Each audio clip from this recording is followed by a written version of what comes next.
What if I told you that Whitney Houston and Mariah Carey's famous duet, When You Believe, was recorded in separate studios because they refused to be in the same room together?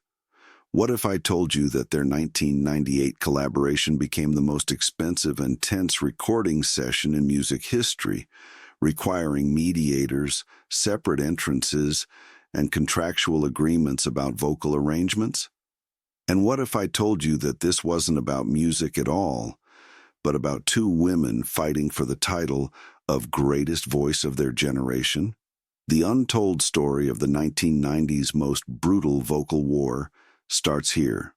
The battle began in 1990, the moment Mariah Carey's debut single, Vision of Love, hit radio stations across America.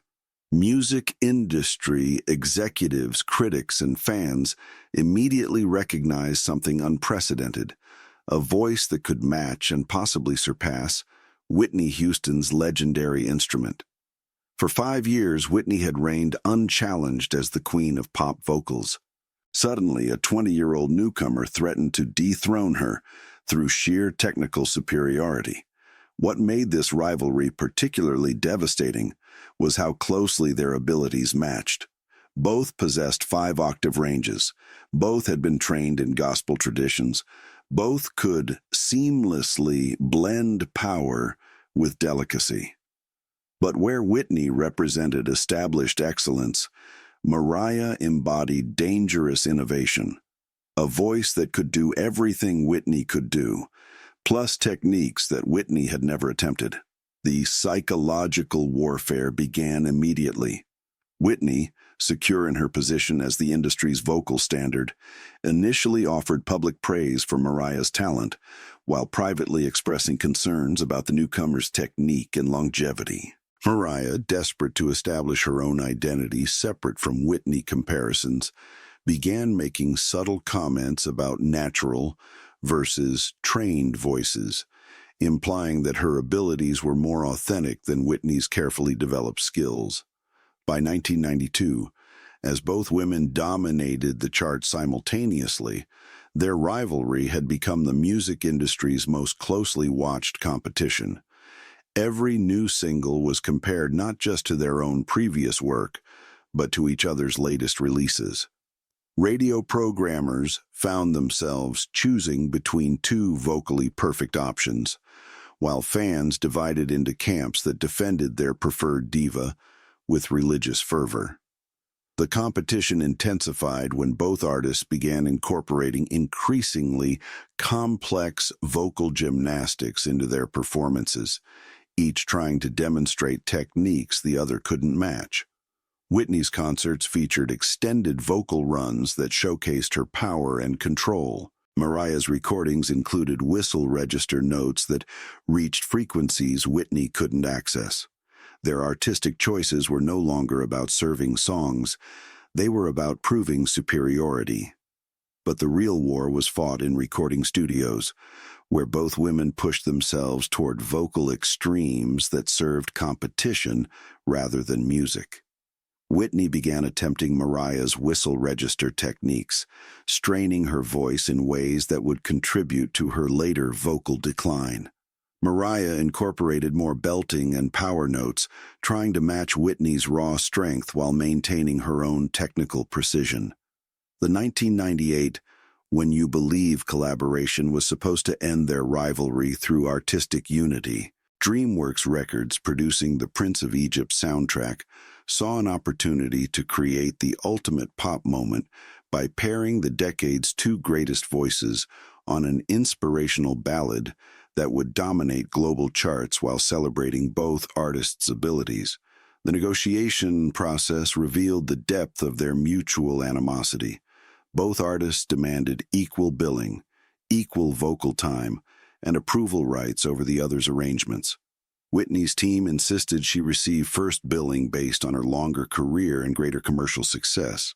Mariah's team argued for alphabetical billing, while noting her more recent chart dominance and younger demographic appeal.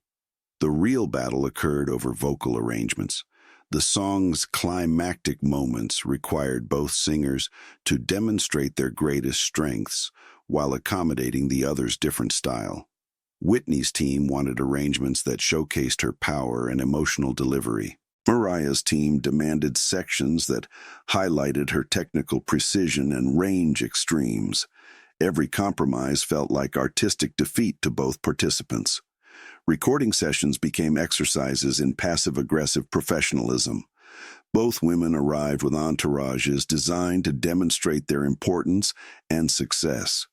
Studio time was carefully divided to prevent direct confrontations, with each artist recording their parts separately before any attempt at collaborative sections.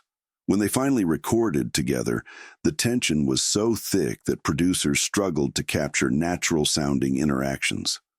Both women sang beautifully, but their competitive awareness created performances that felt calculated rather than spontaneous. Every vocal choice was influenced by what the other might attempt, resulting in technically perfect but emotionally distant delivery. The song's success masked the personal cost of its creation. When You Believe became a massive hit, earning Grammy nominations and demonstrating that both voices could coexist on the same recording. But the collaborative process left both artists feeling diminished rather than celebrated, convinced that sharing spotlight had weakened rather than strengthened their individual impact. The aftermath was immediately apparent in both women's subsequent work. Whitney became more competitive in her vocal arrangements, incorporating techniques associated with Mariah while moving away from the natural power that had defined her earlier success.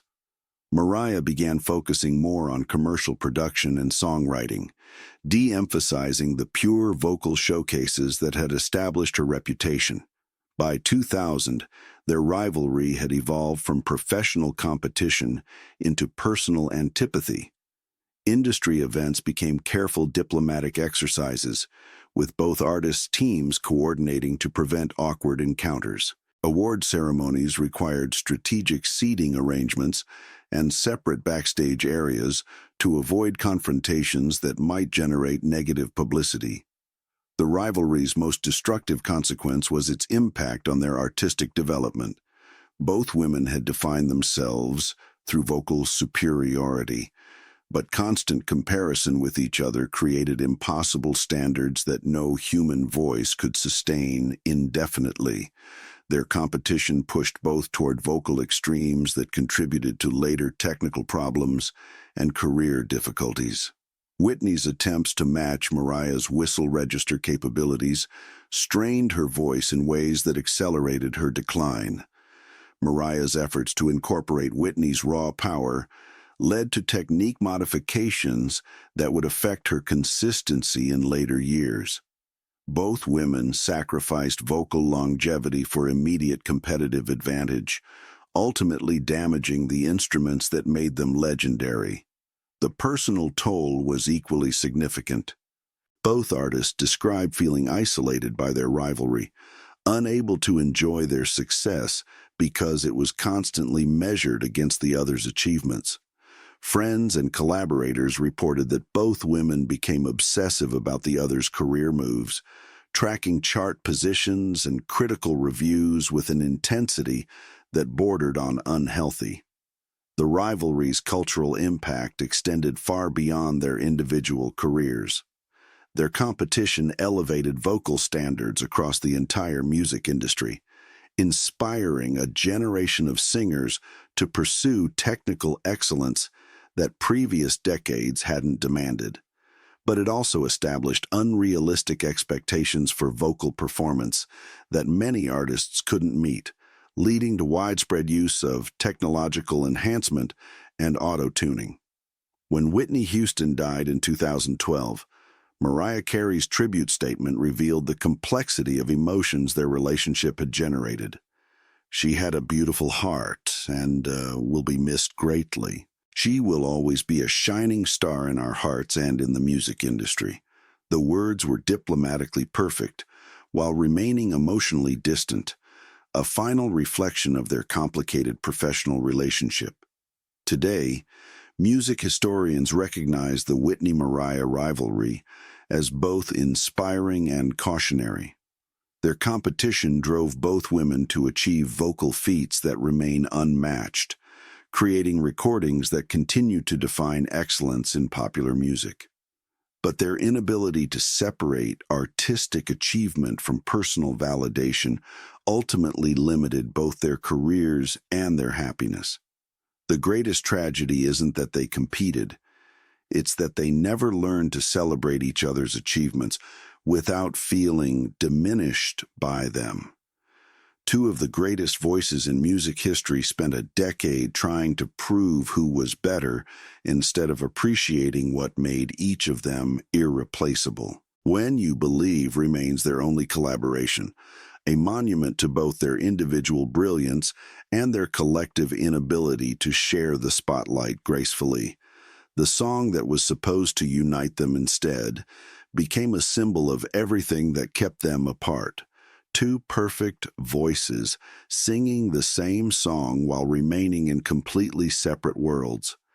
Their rivalry defined the 1990s vocal landscape, while ultimately serving neither artist's long-term interests.